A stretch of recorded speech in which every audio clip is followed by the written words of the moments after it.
So I just picked something new up from Harbor Freight and I'm pretty stoked on it.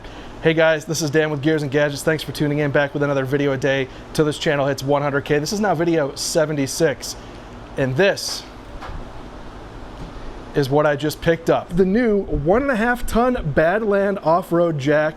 I just bought this thing yesterday and I'm pretty pumped about it because I can actually carry it. I own the 3-ton Jack, which we'll pull out here in a minute, and I'm going to compare these two and see, is this Jack going to be good enough to carry on my truck full time? I've been carrying the 3-ton. This has been mounted in the back of my truck with the Grove Fabworks mount, and it's a great Jack. However, getting it in and out of here work.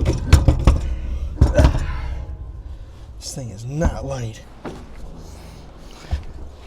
There we go. Ow, shin. That's why I am excited for the 1.5 ton, because it weighs almost half as much, I believe.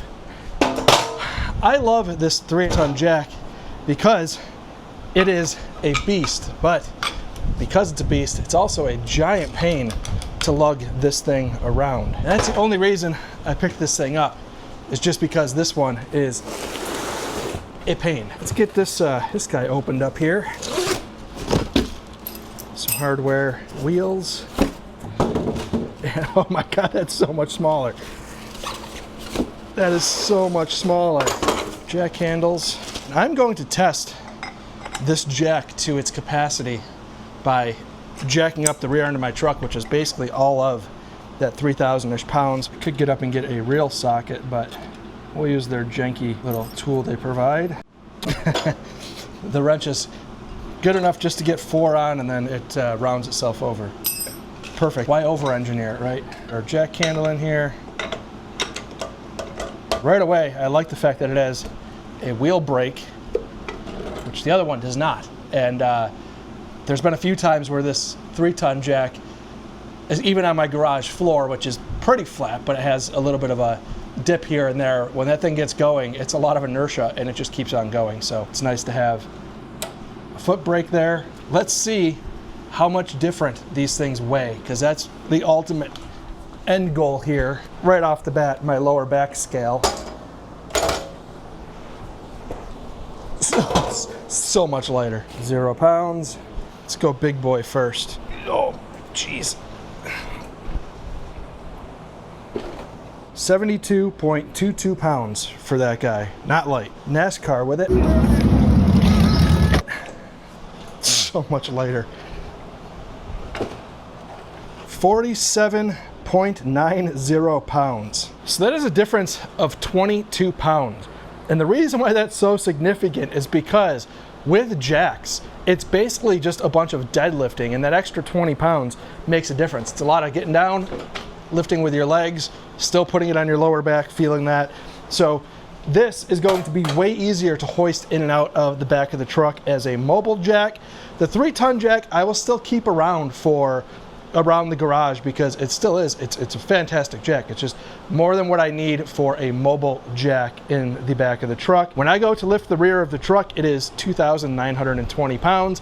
It is 80 pounds under the max 1.5 ton weight capacity of this Jack. So we're gonna run it to the fullest and see what it can do. And the steer axle is 3,560 pounds, but again, I'm not lifting up the entire front of the truck, one side at a time to do a tire change, so it should be fine for that. Now, I don't know who needs to hear this, but always chalk up the front tires when you're gonna pick up the rear end. Otherwise, the truck will just go straight into the street. Let's see. Having a shorter handle means that it's kind of a little less leverage, but should be fine. Again, we are lifting within 80 pounds capacity of this Jack, and we are off the ground. Rear is off the ground. Drop it down nice and slow. It does have a nice controlled slow release. So there is the proof that it works just fine for what I need. Now, another huge benefit for this thing being smaller is for the side-by-side guys out there who, if you're carrying a spare tire and you want to have a great off-road Jack that doesn't weigh 80 pounds but only weighs 50 pounds, this is a great option for that, because again, way easier to maneuver this thing around with the side-by-sides. And also with my pickup truck, there's on the front, I did need this extension, and they include an Allen key, and it's also a ball end, which is great because it's easier to get it tightened down.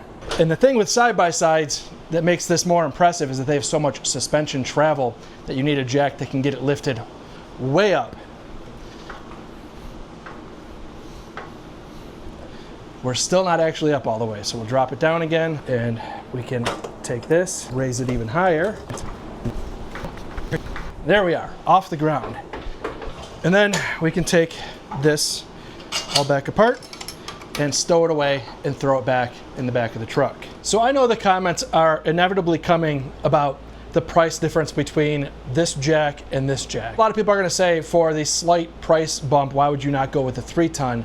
And I think jacks are the perfect example of right sizing. It's not necessarily dollar per ton. The whole point between the two jacks here is that I have manhandled and wrestled this 3-ton jack around more than I would like to the point where I absolutely hate having to pull it out of the back of the truck. This 1.5 ton is so much easier to pick up. I am going to, I think, order up a new Grove Fabworks mount to get the proper mount in the back of the truck, because I love having an off-road jack on the truck at all times. My truck I have modified with a slight lift. It's not a massive lift, but enough. Plus also went to a larger tire to the point where the OEM jack, good luck actually trying to get that thing to lift it up off the ground. But more importantly, those OEM jacks that are in the trucks are the sketchiest, if not impossiblest things to use on an actual off-road trail. And that's where you need something like this. So huge fan of this 1.5 ton Badland jack from Harbor Freight. For now, I'm just going to roll this back to the much larger unnecessary jack mount. Now this just gives you a rough idea size-wise in the bed how much smaller this thing is. The wheels are pretty much nosed all the way into the old Grove Fabworks mount, and there's all this space back here that opens up. But more importantly, when I get the new mount, I might actually be able to mount it up here on this wall and get it completely off of the bed floor, which would be super ideal. So that's just kind of sitting back there for now. Stay tuned. I will mount that permanently in the bed of the truck the same way that I had the old one. I'm not entirely sure how or where. I still have to order up that bracket or reach out to Grove Fabworks, because I think that that whole jack mount system for the bed of the truck is absolutely the right way to go. So with that being said, thank you guys very much for tuning in. If this is your first time tuning in, please hit that subscribe button down below. Remember, likes go a long way to help support the channel. I will see you guys next time.